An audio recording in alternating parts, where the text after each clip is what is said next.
Good morning, dear student. Now we have going to discuss about some laws of chemical combination. रासायनिक संयोजन के कुछ नियम आज हम इसको पढ़ेंगे।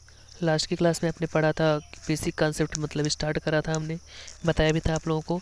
ठीक है, तो आज हम पढ़ेंगे रासायनिक संयोग के नियम। मतलब हमारी जो रासायनिक अपक्रियाएं होती हैं किन नियमों के आधार पे वो वर्क करती हैं, मतलब किस नियम के अनुसार वो कार्य करती हैं। यहाँ पे बताया गया कि तत्वों के संयोजन से यौगिकों का बनाना। मतलब आपको पता है कि जब आपकी किसी रासायनिक अपक्रिया के माध्यम से कोई यौगिक का फॉर्मेशन होता है, किसी यौगिक का फॉर्मेशन होता है, प्रोड्यूस होता है, तो कैसे होता है। तो वो कह रहे हैं कि वो कुछ रूल्स हैं, कुछ नियम्स हैं, उसके अकॉर्डिंग वो मतलब वो प्रोसीड होता है, उसको फॉलो करते हुए हमारा प्रोडक्ट बनता है। तो सबसे पहले आपका है द्रव्यमान संरक्षण का नियम। द्रव्यमान संरक्षण, ठीक है। और लेवोसिए एक साइंटिस्ट थे, उन्होंने 1789 में इस नियम को मतलब प्रपोज करा था। और क्या बताया उन्होंने कि मतलब उन्होंने यही बताया था कि इस नियम के अनुसार अकॉर्डिंग टू दिस लॉ जो हमारा द्रव्य होता है, मतलब जिसको हमने मैटर बताया था, ठीक है, द्रव्य जो होता है ना तो उसको हम प्रोड्यूस कर सकते हैं, मतलब बना सकते हैं, और ना ही उसको नष्ट कर सकते हैं। बस क्या होता है कि इसको एक रूप से दूसरे रूप में हम लोग ट्रांसफॉर्म कर सकते हैं, परिवर्तित कर सकते हैं। ठीक है, और इन्होंने बताया कि मतलब इन सारे मतलब इस पूरे ड्यूरेशन में इनकी जो होते हैं केमिकल रिएक्शन और मतलब फिजिकल प्रॉपर्टीज, इसमें कोई चेंजिंग नहीं होती, कोई वेरिएशन नहीं होता है। ठीक है, मतलब ये है कि द्रव्य को यानी द्रव्यमान को मतलब द्रव्य को ना तो उत्पन्न किया जा सकता है और नहीं नष्ट किया जाता है। इनके अनुसार ये है कि जैसे मान लीजिए कोई केमिकल इक्वेशन है आपका, ठीक है, मान लीजिए यहाँ पे आपका है एक मिनट, जैसे H2 + Cl2 gives out product आपका क्या हो जाएगा, 2HCl। ठीक है, मास ना ऊर्जा को ना मतलब द्रव्यमान को ना तो उत्पन्न किया जा सकता और ना ही नष्ट किया। अब यहाँ पे देखिए इसका भार कितना है, H2 का 2 ग्राम हो गया, एक मतलब अणु भार। ठीक है, क्लोरीन का कितना हो जाएगा, 71 हो जाएगा, 71 ग्राम हो जाएगा, क्योंकि एक हाइड्रोजन का परमाणु भार एक होता तो दो के कितने हो जाएंगे, दो। एक क्लोरीन का 35.5 होता तो दो का कितना हो जाएगा, 71 हो जाएगा। अब यहाँ पे ओवरऑल देखिए, ये रिएक्टेंट मालिक्यूल्स हो गया, ये प्रोडक्ट मालिक्यूल हो गया, अभी ये अभिकारक हो गया, ये उत्पाद हो गया। अब अभिकारक में टोटल मास कितना हो रहा है, टोटल वेट कितना, 71 + 2 71 + 2 यानी 73 ग्राम। ठीक है, ये हो गया 70। राइट हैंड मतलब प्रोडक्ट में देखते हैं इसका वेस्ट कितना होता है। एक हाइड्रोजन का कितना होता है, 1 होता है, प्लस क्लोरीन का कितना होता है, 35.5 होता है। ठीक है, अब देखिए, तो इसको हम लोग ऐड कर लेते हैं, ये कितना हो जाएगा हमारा। इसके बाद देखिए ये इतना हो गया, और आगे 2 से मल्टीप्लाई किया, 2 से हमने मल्टीप्लाई किया। अब खुद देखिए 35.5 को अगर 1 ऐड करते हैं तो 36.5 हो जाएगा, और इसको अगर हम ऐड करते हैं मतलब इसका 2 टाइम्स करते हैं तो ये भी क्या हो जाएगा, 73 ग्राम। तो हमारे कहने का मतलब ये है कि इन्होंने जो बताया था कि द्रव्यमान संरक्षित रहता है, संरक्षण के नियम यही बताया था कि अगर कोई भी रिएक्शन आप देखें, कोई भी केमिकल इक्वेशन उसमें चित्ता भार, जितने ग्राम आपके अभिकारक पदार्थ होंगे उतने ही उसके इक्वल अमाउंट में आपके क्या होंगे, प्रोडक्ट का फॉर्मेशन होगा। एक भी ग्राम ना तो कम होगा और ना ही ज़्यादा होगा। यही होता है हमारा द्रव्यमान संरक्षण का नियम। ठीक है, आगे जो हमारा है हमारा दूसरा रूल यही है कि स्थिर अनुपात का नियम किसे कहते हैं, स्थिर अनुपात का नियम। ठीक है, एक साइंटिस्ट थे जोसेफ प्राउस्ट थे, उन्होंने एक इस नियम का प्रतिपादन किया था, इसको बताया था। उन्होंने क्या कहा था कि किसी भी यौगिक आपको पता है कि जिसमें 2 या 2 से अधिक पदार्थ आपस में एक निश्चित अनुपात में मिले हुए होते हैं, मिश्रित हुए होते हैं, वो आपके क्या कहलाते हैं, यौगिक बना हुआ कहलाता है।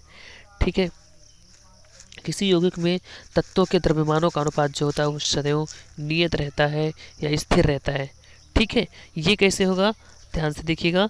जैसे इन्होंने ये बताया था कि किसी भी यौगिक में तत्वों का जो अनुपात होता है वो निश्चित होता है। अब जैसे ध्यान से देखिए, तत्वों के द्रव्यमानों का अनुपात निश्चित होता है।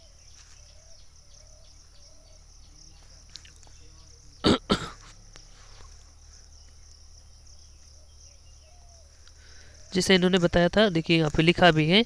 ठीक है, इन्होंने बताया क्यूप्रिक कार्बोनेट के 2 नमूनों के साथ इन्होंने मतलब क्या एक एक्सपेरिमेंट किया था, जिसमें एक प्राकृतिक तथा दूसरा क्या था, संश्लेषित था। और उन्होंने क्या किया, इनके संगठन, इनके कंपोजिशन में पाया कि इनका जो अनुपात होता है वो नियत होता है।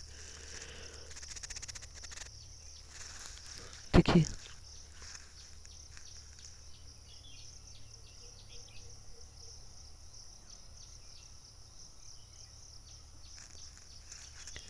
तो कहने का मतलब कोई भी कंपाउंड होगा जिसमें कहीं ये आपका देखिए उसमें मतलब क्या कहते हैं हम, जो कंपाउंड होते हैं उसका जो अनुपात होता है वो ऑलवेज फिक्स्ड होता है, ठीक है, स्थिर होता है। किसी भी यौगिक में उनके तत्वों का जो मतलब भारात्मक अनुपात होता है। नेक्स्ट देखिए गुणित अनुपात का नियम बात करते हैं।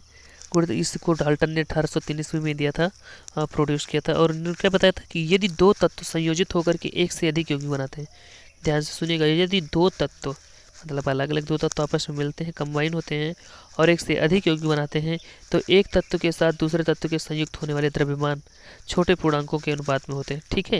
यानी उनका अनुपात जो होता है वो मतलब उनका जो अनुपात होता है वो एक पूर्णांक में होता है, ऐसा नहीं कि फ्रैक्शनल पार्ट में। जैसे देखिए उदाहरण के लिए यहाँ पे देखिए हाइड्रोजन और ऑक्सीजन आपस में कंबाइन होकर क्या करते हैं, जल का निर्माण करते हैं, यानी H2O बनाते हैं। देखिए 2 ग्राम हाइड्रोजन 1 ग्राम 16 ग्राम ऑक्सीजन जब आपका कंबाइन होता है तो 18 ग्राम वाटर का फॉर्मेशन करता है, ठीक है। इसी तरह से जब आपका वाटर जो आपका होता है, ठीक है, जब 2 ग्राम हाइड्रोजन और 32 ग्राम आपका ऑक्सीजन कंबाइन होता है तो वहाँ पे हाइड्रोजन पेरोक्साइड का फॉर्मेशन करता है, ठीक है। तो यहाँ पे क्या है कि मतलब इनमें जो अनुपात होगा ये मतलब ऑक्सीजन और हाइड्रोजन में जो अनुपात होगा वो एक सरल अनुपात होता है, वो ऑलवेज फिक्स होता है। मतलब इसमें कौन सा होगा, मतलब भारात्मक अनुपात जो आपका होगा वो 1:2 में, मतलब 1:2 के अनुपात में होगा, ठीक है। जैसे देखिए यहाँ पे यही तो लिखा गया है, हाइड्रोजन H2, ठीक है, प्लस O2 हाफ O2 यहाँ पे करेंगे हम लोग, प्लस हाफ O2, तो यहाँ पे क्या हो जाएगा H2O। एक मिनट फिर से बताते हैं, H2 प्लस हाफ O2 मिल करके ये क्या बनाएगा H2O, ठीक है। तो ये 2 ग्राम, ये 16 ग्राम, तो 2 और 16 का रेशियो अगर हम निकालें कितना हो जाए 2:16, तो यानी 1:8, ठीक है, 1:8।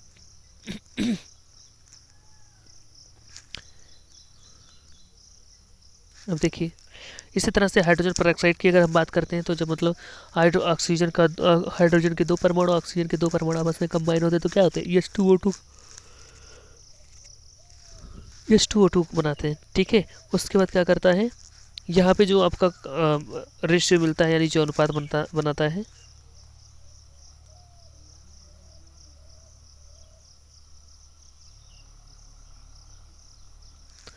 यहाँ पे क्या है आपका, ये 2 ग्राम हो गया आपका, देखिए ये 2-2 ग्राम आपकी होगी, यहाँ पे 16 ग्राम, यहाँ पे मतलब 32 ग्राम के साथ कंबाइन होता है। यानी कि ये कहने का मतलब ये है कि यही तो कह रहा है कि जब यदि दो तत्व संयोजित होकर के एक से अधिक यौगिक बनाते हैं, जिससे 2 तत्व हो गया मतलब एक हाइड्रोजन हो गया एक ऑक्सीजन हो गया, दोनों जोड़े, एक बार इसने वाटर बनाया, एक बार हाइड्रोजन पेरोक्साइड बनाया H2O बनाया, एक बार H2O2 बनाया, तो वही कह रहा है कि इसमें जो अनुपात होता है वो क्या होता है, दूसरे तत्व के संयुक्त होने का द्रव्यमान छोटे पूर्णांकों के अनुपात में होते हैं। अब ध्यान से देखिए तो क्या होगा, ये हाइड्रोजन ये अनुपात जो हो जाएगा इन दोनों में कॉमन क्या हो गया आपका 16 और 32, यानी यहाँ पे जो हो जाएगा एक बार 16 ग्राम आपका ऑक्सीजन जुड़ा हो, एक बार 32 ग्राम को जुड़ा हो, तो इसमें जो आपका अनुपात बनेगा 16 ग्राम और 32 में, वो अनुपात कौन सा हो जाएगा 1:2 का अनुपात हो जाएगा, ठीक है। एक सरल अनुपात होता है, गुणित अनुपात होता है उसमें, ठीक है। इस तरह से गैलुसैक के नियम की बात करते हैं, यानी गैलुसैक के गैसीय आयतनों का नियम है। इसमें कहता है